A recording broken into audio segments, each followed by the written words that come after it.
നമ്മളെല്ലാവരും superior biceps കളി ചെയ്യുമ്പോൾ ചെയ്യുന്ന ചെറിയൊരു മിസ്റ്റേക്ക് ഉണ്ട്. അതെങ്ങനെ കറക്റ്റ് ആവുമെന്നാണ് ഞാൻ ഈ വീഡിയോ കാണിക്കുന്നത്. നമ്മളെല്ലാവരും നോർമലി ചെയ്യുന്നത് ഇങ്ങനെ ഡമ്പൽ എടുക്കുന്നു, പിന്നെ എന്ത് ചെയ്യും, നോർമലായിട്ട് ഇങ്ങനെ ചെയ്യും, രണ്ടാമത് ഇങ്ങനെ തന്നെ ചെയ്യും. ഇതിനകത്ത് ഇത് മോശമെന്നല്ല പറയുന്നത്, ഇതിനകത്ത് കുറച്ചുകൂടെ ബെറ്റർ ആക്കി എങ്ങനെ ചെയ്യാം എന്ന് ഞാൻ കാണിച്ചു തരാം.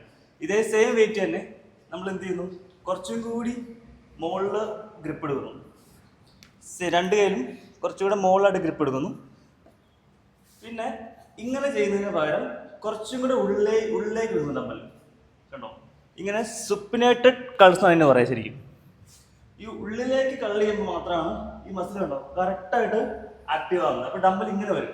നോർമലി ഡമ്പൽ ഇങ്ങനെ വരുന്നതിൽ ഇത്രയാണ് മസിൽ ആക്ടിവേഷൻ വരുന്നുള്ളൂ. ഇതിങ്ങനെ വരുമ്പോഴോ കംപ്ലീറ്റ് ആയിട്ട് ഉള്ളിലേക്ക് വരുന്നത്. അത് തന്നെയാണ് ഈ മസിലിൻ്റെ ഫങ്ഷൻ എന്ന് പറയുന്നത്. കണ്ടോ, ഇങ്ങനെ വരുന്നു. നോർമൽ ഇങ്ങനെ പിടിക്കുമ്പോൾ ഇത്ര ആക്ടിവേഷൻ വരുന്നുള്ളെങ്കിൽ ഇങ്ങനെ പിടിക്കുമ്പോൾ കംപ്ലീറ്റഡ് ആക്ടിവേഷൻ വരും. അപ്പോൾ ഇവിടെ ഡമ്പൽ വരുന്ന രീതിയിൽ വേണം നെക്സ്റ്റ് ടൈം തൊട്ട് സുപ്പീരിയർ കൾസ് ചെയ്യാനായിട്ട്. അങ്ങനെയാണെങ്കിൽ കംപ്ലീറ്റ് മസിൽ ഗ്രൂപ്പ്സും ഈ ബൈസെപ്സ് ബ്രാക്കിയുടെ കംപ്ലീറ്റ് മസിലും ആക്റ്റീവ് ആവുന്നതായിരിക്കും.